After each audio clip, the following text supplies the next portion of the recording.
You can turn to Psalm 55.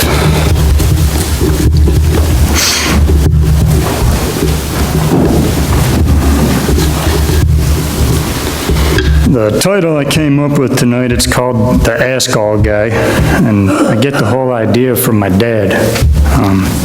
So he's always referred to himself as the Ask All Guy, and that's the guy everybody comes to for answers and advice. And so he's got the answer for everything. And so it don't matter how simple or serious the matter is you're dealing with, he always has the answers. My siblings, every one of us will stop by the house, or we'll call him, we'll pick his brain, we'll get what he thinks on the matter. And even something as simple as the brakes on my car, and I was shopping around deciding which pads and rotors I wanted to go with. I sent him the link, said, "What do you think of these?" He said, "Those are good, but I can get you this for whatever price with my discount at work." So it's okay. If that's what Dad thinks is better, I'll do that. Or just anytime one of my sisters goes through a rough time in her life, he's the one everybody goes to.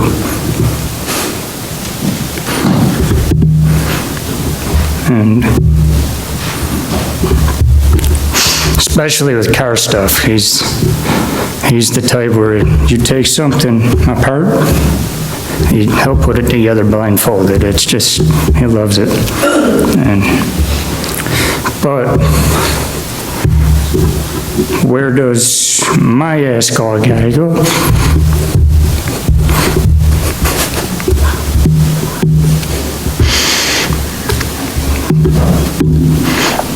When he needs advice. I do this every time I'm up here. I can't help it. Every time I talk about somebody I care about, it's just the nerves build up and get the best of me. So a few years ago, he was forced to retire.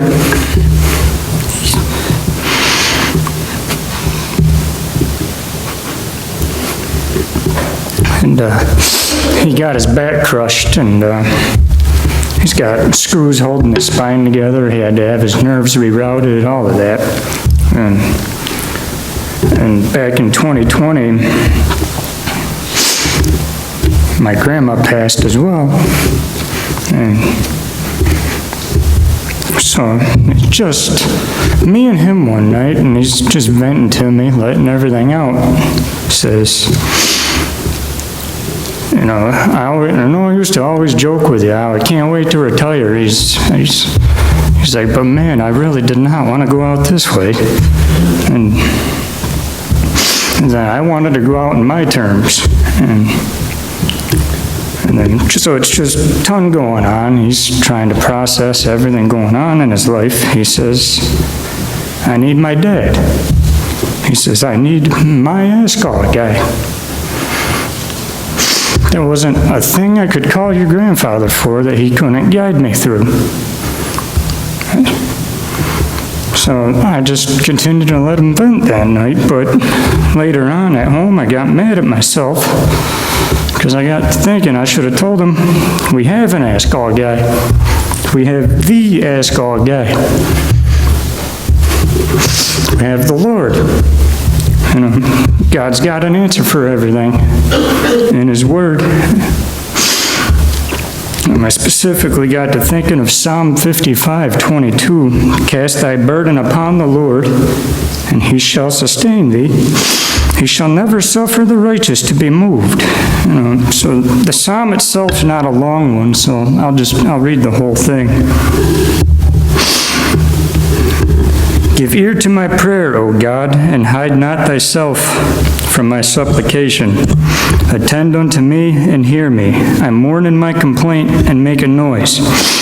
Because of the voice of the enemy, because of the oppression of the wicked, for they cast iniquity upon me, and in wrath they hate me. My heart is sore pained within me, and the terrors of death are fallen upon me. Fearfulness and trembling are come upon me, and horror hath overwhelmed me. And I said, Oh, that I had wings like a dove, for then would I fly away and be at rest. Lo, then would I wander far off and remain in the wilderness, Selah. I would hasten my escape from the windy storm and tempest. Destroy, O Lord, and divide their tongues, for I have seen violence and strife in the city. Day and night they go about it upon the walls thereof. Mischief also and sorrow are in the midst of it. Wickedness is in the midst thereof. Deceit and guile depart not from her streets. For it was not an enemy that reproached me, then I could have borne it. Neither was it he that hated me that did magnify himself against me, then I would have hid myself from him. But it was thou, a man mine equal, my guide and mine acquaintance. We took sweet counsel together, and walked unto the house of God in company. Let death seize upon them, and let them go down quick into hell. For wickedness is in their dwellings and among them. As for me, I will call upon God, and the Lord shall save me. Evening and morning and at noon will I pray, and cry aloud, and he shall hear my voice. He hath delivered my soul in peace from the battle that was against me, for there were many with me. God shall hear and afflict them, even he that abideth of old, Selah. Because they have no changes, therefore they fear not God. He hath put forth his hands against such as be at peace with him. He hath broken his covenant. The words of his mouth were smoother than butter, but war was in his heart. His words were softer than oil, yet were they drawn swords. Cast thy burden upon the Lord, and he shall sustain thee. He shall never suffer the righteous to be moved. But thou, O God, shalt bring them down into the pit of destruction. Bloody and deceitful men shall not live out half their days, but I will trust in thee.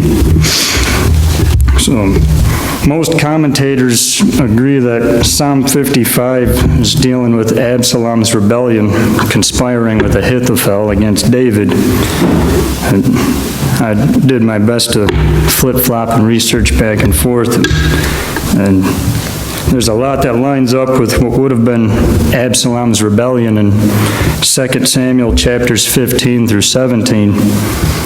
But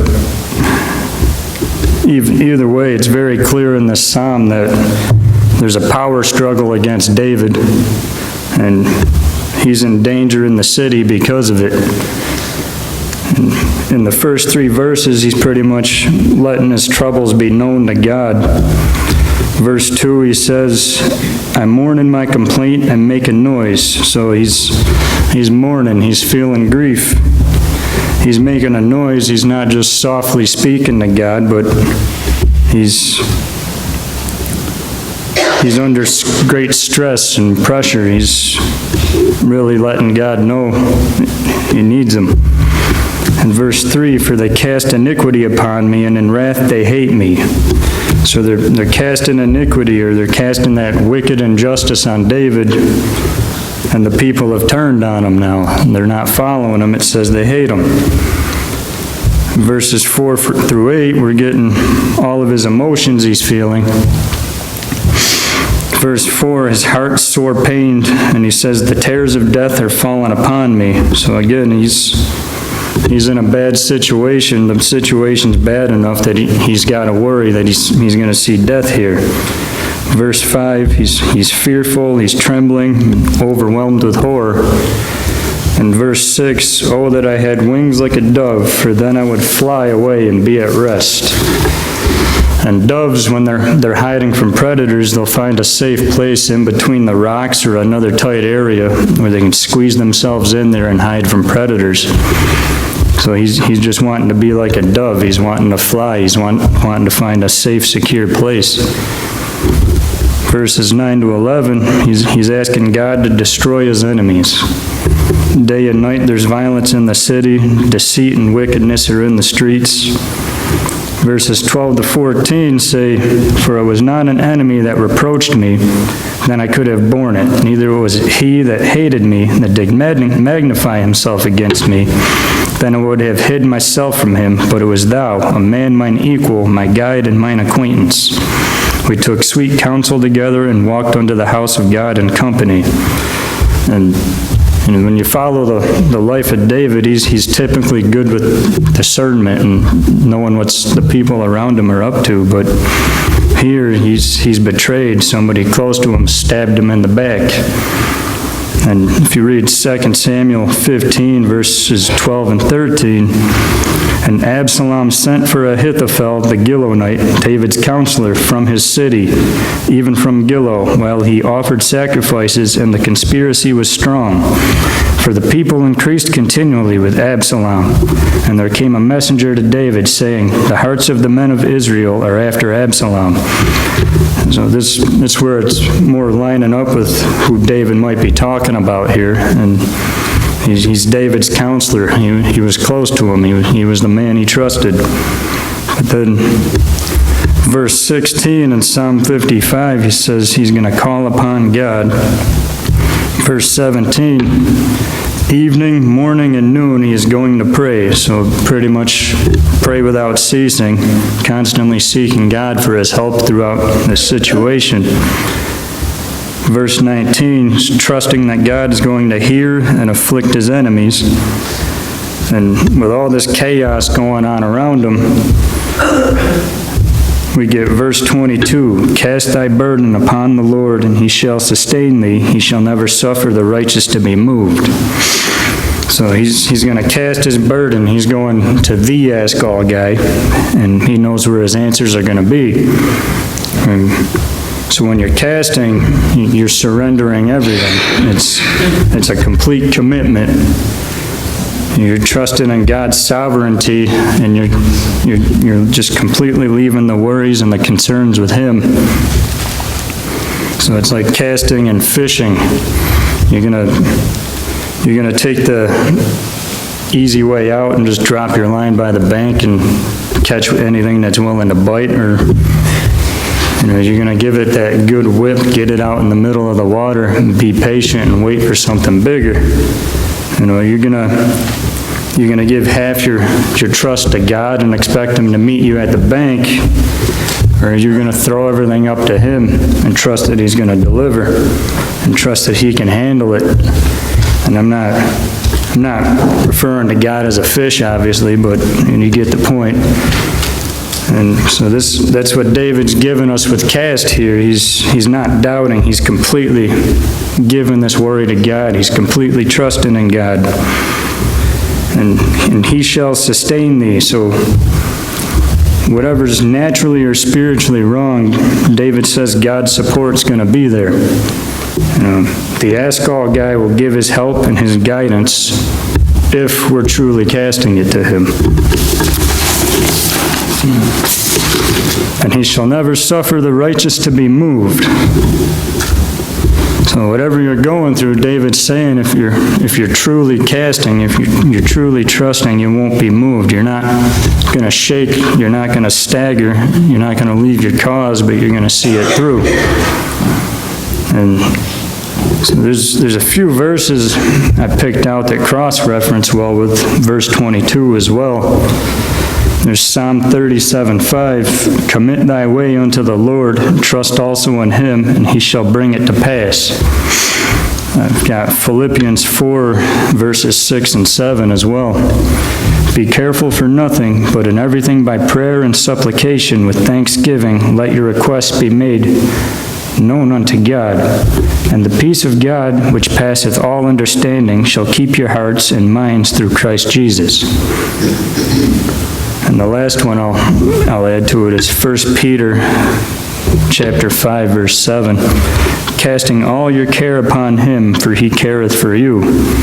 So these all different situations than David and Absalom, but the one thing they all have in common is there's that full commitment and that full trust in God, and that he's going to be there when you need him.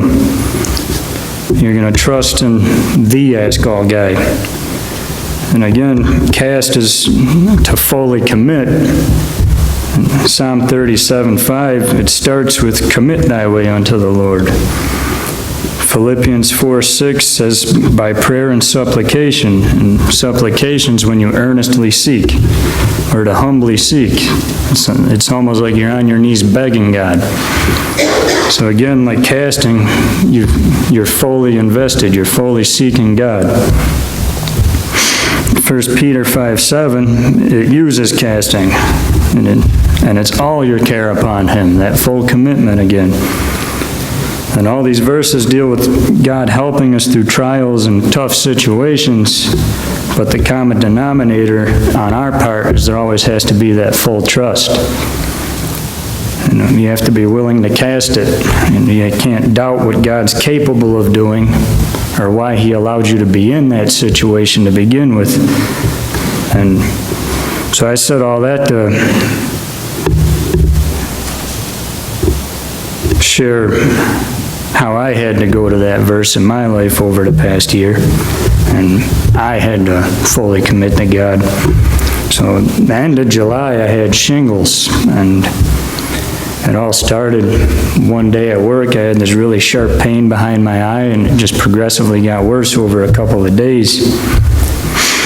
And then my face started tingling going to bed one night, and Jen's nagging me, "Why haven't you gotten that looked at yet?" And it's like, yeah, whatever. But then I woke up, I had blisters all over my face, Googled my symptoms, had a pretty good idea that it was shingles. And so I went to urgent care. What I wasn't prepared for was what they found at urgent care. Since everything was right on my eyelid, or right around my eye, the doctor, she wanted to do a dye test in my eye, to make sure nothing was in my eye. And when she put it under the light, I hear her go, "Oh." And so I'm just thinking, what do you mean, "oh"? And so she told me that the shingles actually was on my eye, and that she had to call the specialist at ECMC and see what they said, because obviously if it gets deep enough into my eye, my vision can be permanently affected if I don't get it addressed right away. So they leave the room to make the phone call, and now I'm sat there trying to process what they told me. And, I had a pretty good idea I was going to be told I had shingles, but I wasn't ready to hear that. And I drive a truck for a living, so when you hear things regarding your vision and how that could be at risk, and that's my livelihood, so naturally your mind wants to go to the worst case scenario. But sat in the chair, Psalm 55:22 came to my mind. And so I just said, "I have no idea what you're doing here, Lord, but I'm going to do my best to trust you." And when they came back, the doctor at ECMC, they said I didn't have to go there, just to prescribe me the steroid and the antiviral, because that's all they would really be able to do for me if I went there that day anyway. And so that was on a Sunday, so they told me to call Atwell Eye Care the following morning to get in right away to have their specialist look at it. And they told me when I called Atwell to let them know I had a dendritic lesion on my eye, so they knew to get me in right away. And then when I said that, the woman scheduling the appointment, she goes, "Oh." And it was a serious "oh," and I'm just saying, and she rushed me in for an appointment an hour later, and I'm just thinking, I'm so tired of people telling me "oh." It doesn't give me any kind of good feeling right now. But when I went in there, the specialist looked at it, he said, "I got good news for you. You do have shingles in your eye, but there's two different types of diseases it causes in the eye. You have the lesser of the two. It's not as severe, it's not going to penetrate your eye anymore. Your vision's going to be fine in a couple weeks." But it was still affecting it temporarily. My vision in my eye went from 20/20 to 20/40 for a little bit. So he put me out of work for the week since I'm a driver, with it affecting my vision. And so I'd been awake that whole night just with the nerve pain radiating across my face and on top of my head. And so Jen, she left me at home so I could try to get some sleep. She takes the kids to the park, and now if I wasn't out of work, she wouldn't have been doing that day, but so while she's there, our kids start playing with a couple other kids that were at the park that morning, and So naturally, the mother gravitated towards Jen, and they start talking. And as the conversation progresses, the woman just starts opening up about her own life and issues in her family and how she felt like going to church would be a good idea for her family, and how she'd especially been thinking about it since she had a tragic overdose loss of a young family member. And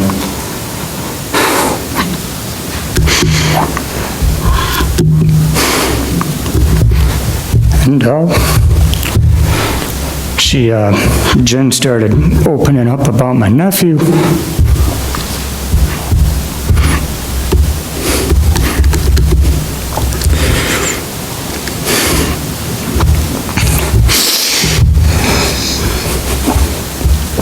And started witnessing to the woman. And she invited her to VBS. She gave her a tract, and so the woman, she didn't get saved at the park, but she was very God-conscious by the time she left the park that day. She went home after hearing the gospel. She had the gospel in her hand. She could have went home that night, read that tract, and gotten saved. And that whole conversation happened only because I was out of work with shingles. And so now we're getting to the end of the week. The doctors put me out of work for. The rash is scabbing over on my face, but my eye is still throbbing and feeling awful. Any kind of light that hits it, whether it's bright or not, just immediately forces me to shut the eye because I couldn't stand it. So I know I'm not ready for work. Work's already asking me, are you coming back this day? You coming back that day? And I'm getting worried because the doctor initially said I'd be good to go, and it's definitely not good to go. And at that time, my in-laws were over because Sarah and David were up visiting from North Carolina. And I wasn't saying anything about what was bugging me, but at one point, everybody leaves the room, and my father-in-law, he's a very observant man. You're not really going to pull a fast one on him. And he looks around real quick when everybody's gone, leans in. You're worrying, aren't you, kid? And I said, yeah, I am. And if always remember Proverbs 3, 5, and 6, he says. And if you heard the backblast message I did, I said that those are his life verses. He goes to him for everything. Trust in the Lord with all thine heart, and lean not unto thine own understanding. In all thy ways acknowledge him, and he shall direct thy paths. And so those two verses start sinking into my mind, and again, I got to thinking of Psalm 55:22, and I had to remind myself that I told God I would trust him. And I already told him I would at the doctor's office. And so my follow-up comes a couple days later. Doctor's looking at my eye again.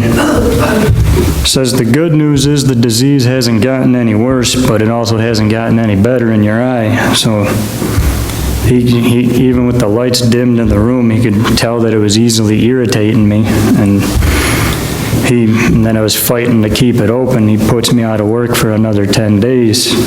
So all that worrying I was doing was taken care of anyway. And puts me on a stronger antiviral. And so a couple days later, my eye, it's still extremely sensitive, but the rash itself had finally scabbed over. I'm not contagious anymore. I decided I wanted to go to church, and conveniently, the Sunday school lesson Mr. Masters was teaching that day was trials and tribulations, and what God can accomplish through them. There's always a reason that God knows and we don't. And I got to thinking of the last time that I spoke at the church. I had 4 in my family get saved. Pastor Mills tells me, just be ready. After a spiritual high like that, usually something's going to come and it's going to discourage you. And it's exactly what blindsided me at the middle of summer. And that week was VBS, and since I wasn't gonna be at work this week, now the kids can go every day and be there all week. They're excited about that. Otherwise, that wasn't gonna happen. At work, we're down a bunch of guys, between guys quitting, guys getting fired, guys going out for surgery.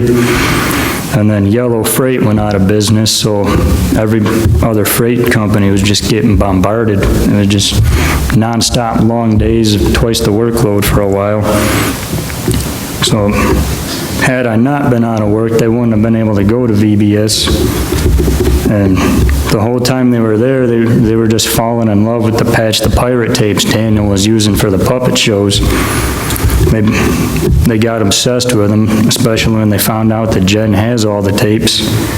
They're playing them nonstop at the house. They're asking all sorts of deep questions about God and salvation, and they're memorizing their verses for the next day of VBS. But before that, they'd ask the odd question here or there, but it wasn't really registering in their minds salvation and that they needed it too.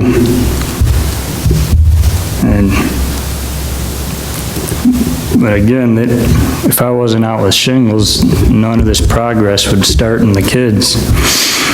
And another issue I had with work being busy was trying to put a message together for my cousin David's memorial. And my aunt, she had asked me a while back if I would speak at it, and I told her I would, but with work picking up the way it was, I just really hadn't had time to sit down and just think deeply and put together what I wanted to say there.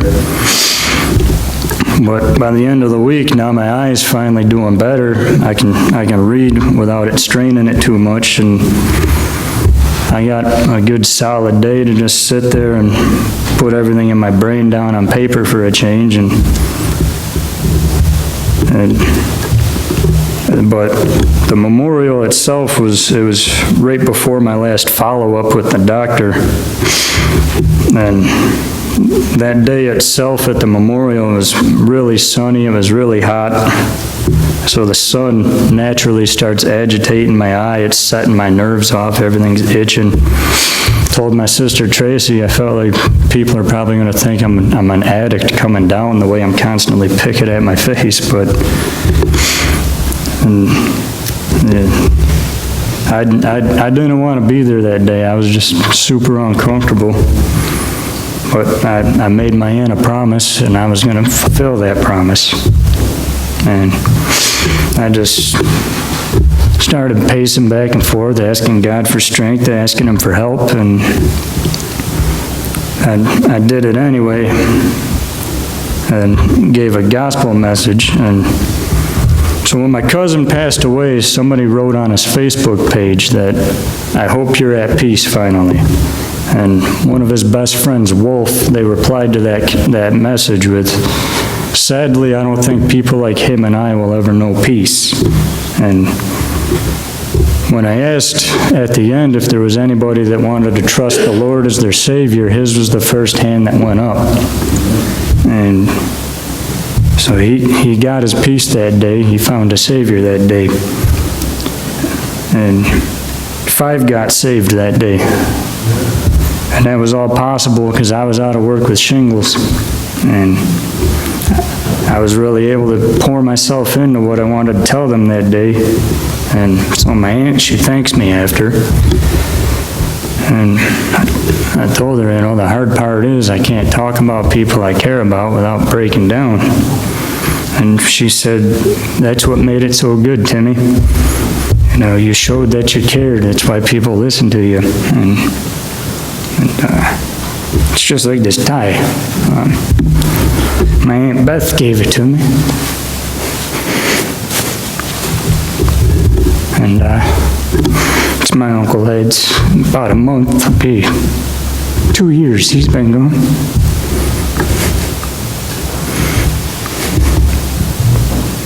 And so I started talking to Mr. Masters that following day at church, telling him everything that happened at the memorial. He's, you really need to start writing all this down. He's like, you could write a book with everything that's happened in your family the past year. And so now my time's up. I go back to work. It took a few weeks for my eye to finally settle down and get back to normal, where I could tolerate light and not have to have sunglasses on while I was driving all the time. I was taking the gabapentin to help with the nerve flare-ups, and it was really helping me. And so now, fast forward a few months, the kids are still asking good, deep questions after VBS, but none of them have gotten saved. The morning of October 19th, Timmy comes to Jen and says, "Mom, I need to get saved." And later on that night, I get home from work. Ricky's asking me questions. I'm talking with him. He knows he's a sinner. He believes Jesus came to die for him. He believes in the resurrection and that he needed forgiveness. I asked him, "Do you want to get saved?" He says, "Yes, but I want to pray with Mommy." So I didn't take offense to it. My kid wants to get saved. I don't care who he prays with. And so they both got saved the same day. And that all stems from them being able to go to VBS for a whole week with me being out of work with shingles. You know, it finally resonated in their head what they needed to do. And so now you got Halloween right after that. The first thing the boys want to do is tell other kids about Jesus. They've made up a bunch of candy bags, stuck tracts in them, and handed them out to 44 kids was their tally. And every single time one of them would walk away from the front door, Timmy or Rick would go, "That kid might get saved." And so Lancey, she didn't get saved, but she continued to ask questions and had been getting closer for a while. And then December 20th for the church Christmas party for the teens and the kids, Daniel gives one more quick gospel message before everybody goes home that night. Asks if anybody knows they need salvation, and her little hand was waving away in there. And she goes to Jen after the service, says, "Mommy, I need to get saved." And so I got 3 kids that know Jesus is their Savior because I got sick with shingles. And, you know, and all these things happened because of Psalm 55:22. You know, I casted my burden upon the Lord, and I said, "I'm going to trust you." And I went to the Ask All guy because that's the only one who had an answer for my situation. That's not a situation my dad could even have an answer for. So my situation itself is completely different than what David went through with the betrayal. But the principle of fully committing it to God is the same, you know. God had a bigger picture in mind than what I had. And you know, the thing I find funniest out of all of this is, you know, when Mr. Bissell got shingles, or Mr. Kuntz and anybody else in the church got shingles, you hear how bad it is, especially with the nerve pain, and I'm thinking, man, I really hope I don't get that when I'm older. And I guess I don't have to wait too long, because apparently 32 was old enough. But I'm thankful for the experience because I learned a lot through it, and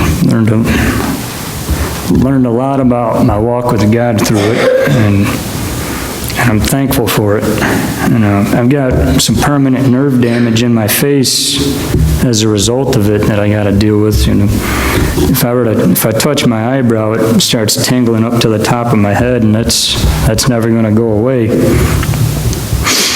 And I wouldn't volunteer to have shingles on my face and in my eye again, but to see what God accomplished by casting a burden and committing it to Him was just something, and I'm glad I got to experience it.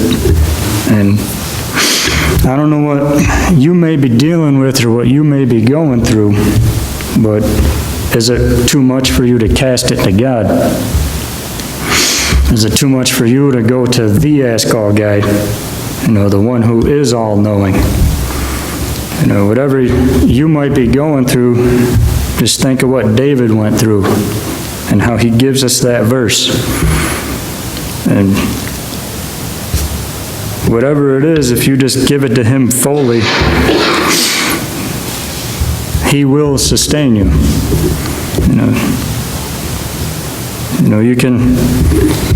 You can put half your trust in God and leave your line by the bank, or you can give it all you got, throw that line up to Him, and let Him handle it. And with that, I'll close.